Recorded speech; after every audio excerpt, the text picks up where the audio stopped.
just about stand up. This is amazing. Here you can see the fireplace. Almost touching the ground, some of them. This is the Cavendish Cutting at Edge Hill in Liverpool. It was here on the 15th of September 1830 that a landmark event in the history of transport took place. The opening of the Liverpool and Manchester Railway. It was looked upon and promoted as the Grand British Experimental Railway. It would turn a relatively insufficient form of transport into a revolutionary new system powered by steam locomotives. That opening day is an amazing and interesting story in itself. But for this video, I'm going to concentrate on this amazing and relatively unknown site in Liverpool. Hello and welcome back. I'm so glad to be here again, this time with my camera. This is a very special place.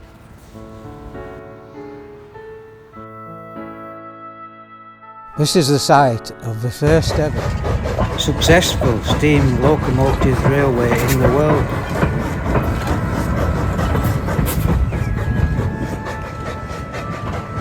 It's usually described as the first intercity railway in the world.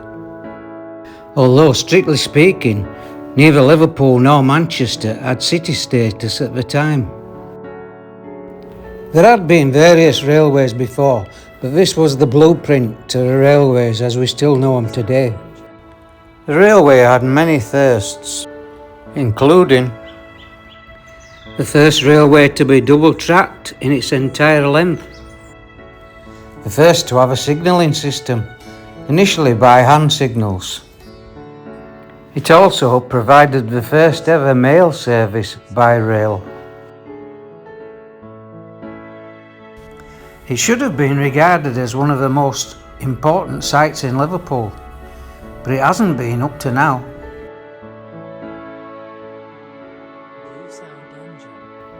I've done a rough little sketch just to help to explain the site.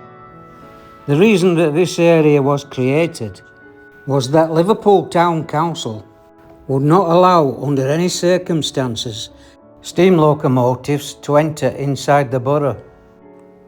The Mayor of Liverpool in 1825, John Blundell Hollinshead, called the steam engine the vilest nuisance that ever the town had experienced. The council always opposed the railway bill until eventually a clause was inserted prohibiting the admission of both locomotive and stationary engines inside the town. So just outside the border, in what was West Derby at the time, a tunnel was put through into Liverpool to Crown Street, where the terminus station was constructed, and another tunnel all the way down to the docks.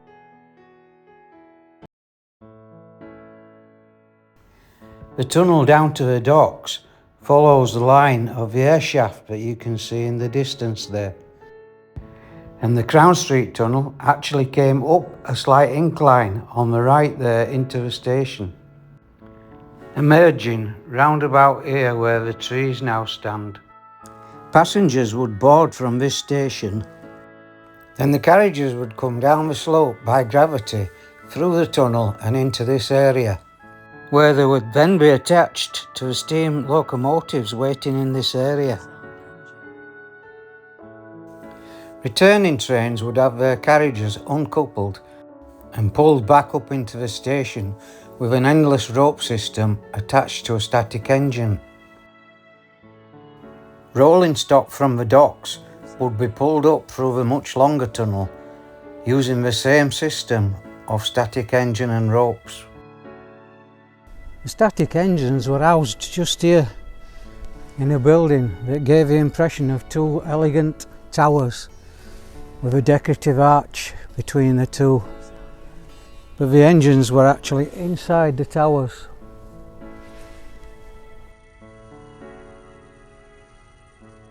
Unfortunately, the arch was demolished in the 1860s. You can see the remains here of the arch on the left hand side of the cutting.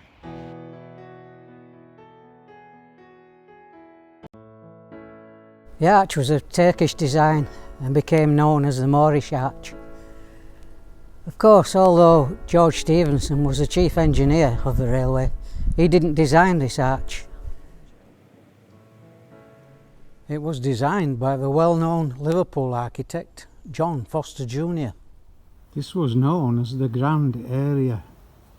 From the towers there back to the tunnels were 50 yards, and the rock was cut out at a height of 40 feet.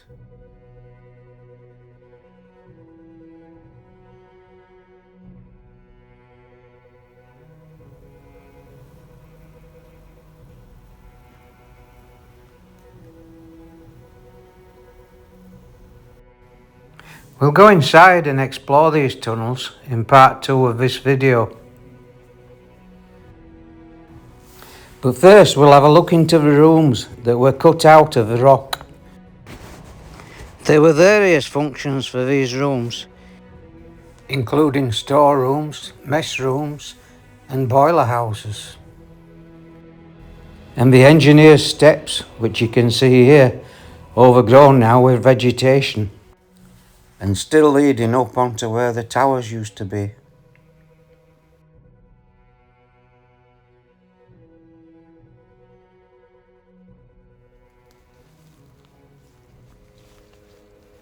Okay, let's have a look inside these cave-like structures.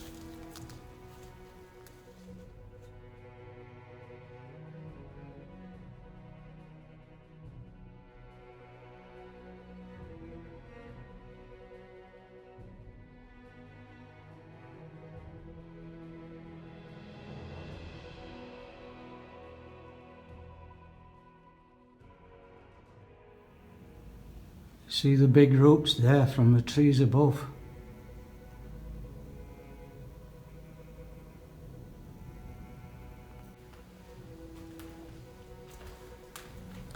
These were very likely rooms for the staff and also places to store equipment.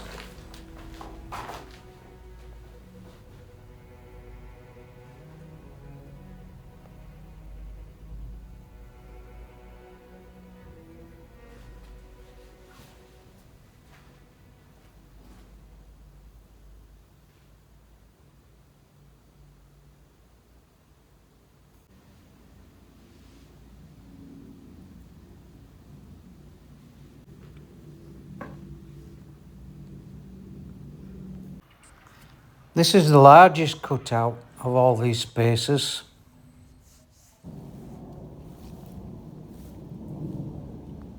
It's thought by some that there could have been some stabling of horses here. If that was the case, then this room would have been the most likely one.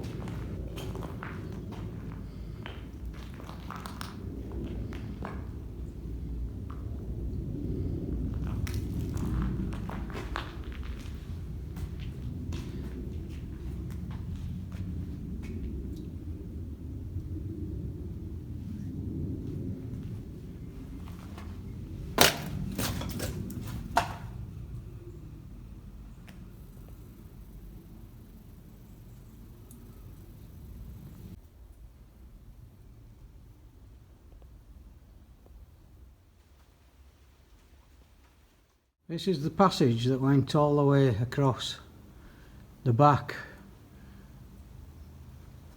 of these cavern-like structures.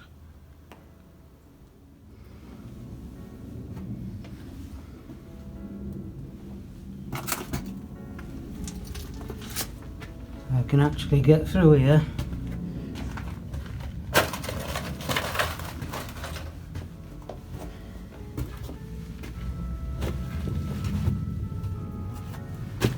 Been bricked up there, but originally it was just a tunnel, I think. And it carries on right through to the other side there, It goes right along the back of all these caves.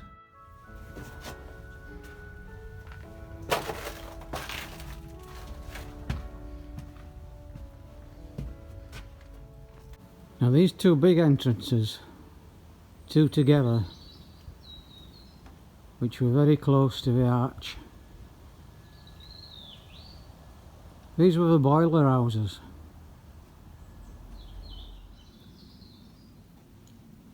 And if you look up there, there's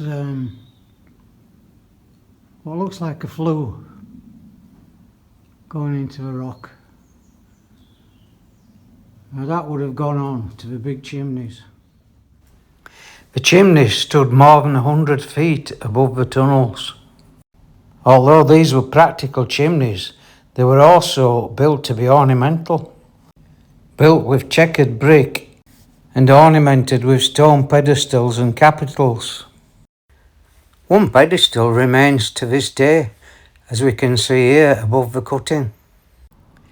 In Ackermann's 1847 view of Liverpool, we can see the columns rising above the cutting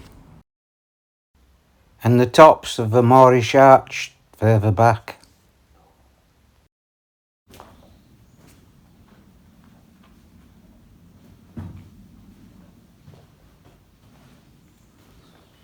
And as we go to the back, there again we can see where the big tunnel came, well, not big tunnel,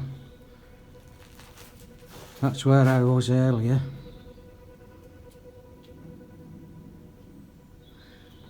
And it carries on all the way. You can see where they've cut it out there with the picks. So this tunnel goes all the way back. And various openings there. Various openings to go through into the next one. You can see here where the rock is carved out, but then it's lined with brick. Because the bricks come away at this side, you can see where the brick's been lined up to the original rock. And obviously the old roof here is being bricked up.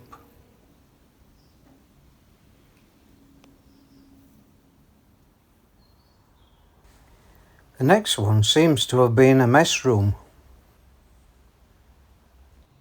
Here you can see the fireplace and the flue goes up there.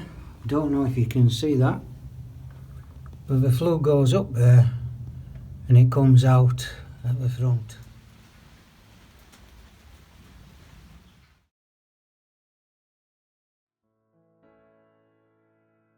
All sorts of little holes for various pipe exits and lights and whatever.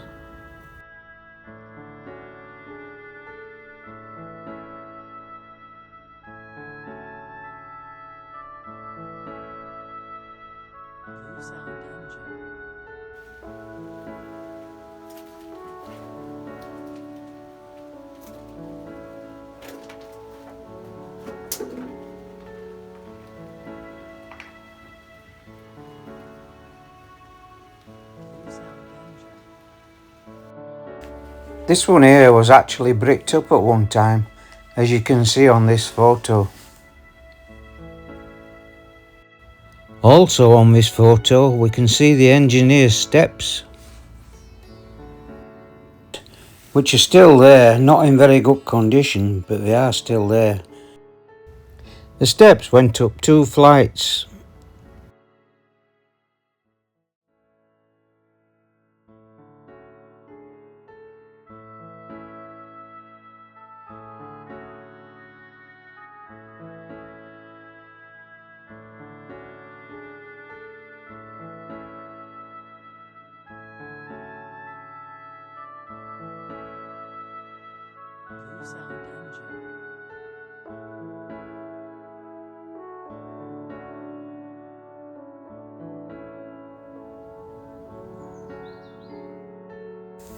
So on this very spot, on the 15th of September 1830, the opening ceremony was performed.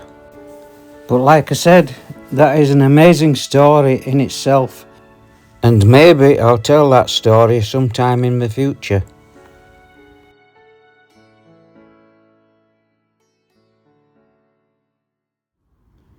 This entrance here is fascinating. The steps going up into there's a small tunnel there. So in 1836 a new station was built at Edge Hill and a tunnel constructed down into Lime Street. The same system was used, ropes hauling the trains from Lime Street up to Edge Hill. But because it was a residential area, it was decided that the chimneys and the boilers had to be at least a quarter of a mile away from the station. I suspect it was because the Earl family's home, the Speaklands mansion, was just across the road. Although Thomas Earl had died in 1822, the family still lived there. Also, the chairman of the railway, Charles Lawrence, lived in Wavertree Hall, which was at the other side of the station. So it was decided to convey the steam all the way from here, from the boilers just down there, all the way to the new station at Edge Hill. That's where this access tunnel comes in. There are steps leading into a short tunnel there, which takes you into where the pipes ran.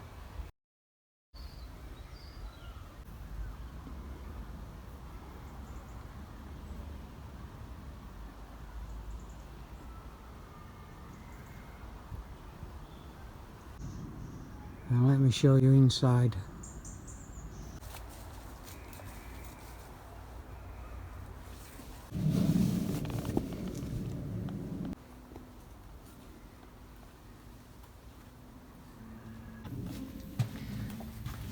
This tunnel goes all the way down the back of all the cutouts in the rock. All the little buildings that they made in the rock. This is behind it.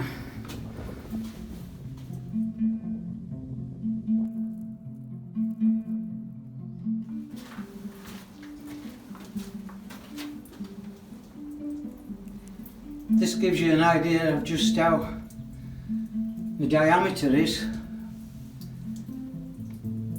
and just about stand up. It's quite a decent tunnel.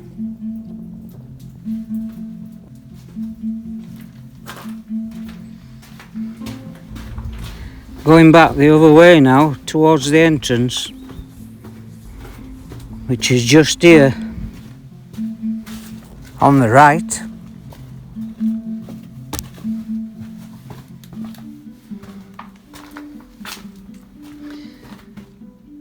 This is the side that goes right up to the engine station at Edge Hill. Now along this tunnel was a cast iron pipe, 10-inch in diameter, and it went all the way up to Edge Hill.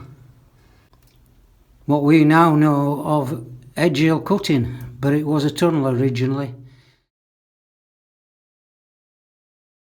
And this went up there with the pipe and took the steam from down here right up to Edge Hill. Although this was an inconvenient arrangement, it continued until August 1849, which is when the Victoria Tunnel opened from Edge Hill to Waterloo Goods Station. This is when new and more powerful engines were erected near Edge Hill Station.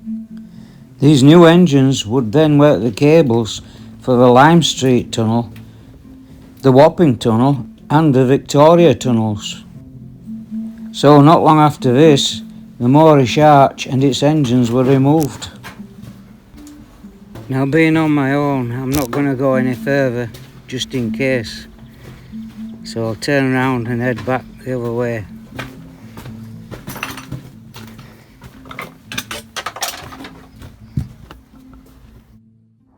This is Courtay Park, the former home of Robertson Gladstone, the brother of 4 times Prime Minister William.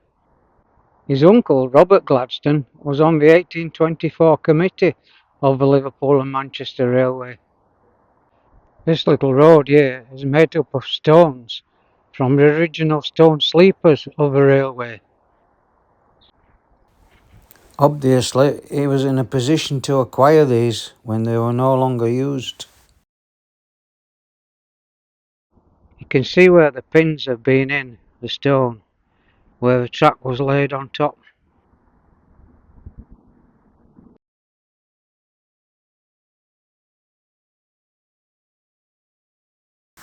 We can see the stones in situ on this fabulous painting by the Yorkshire artist Alan Thurnley. Thanks very much for watching, and please join me in part 2 when I explore the Wapping and Crown Street tunnels.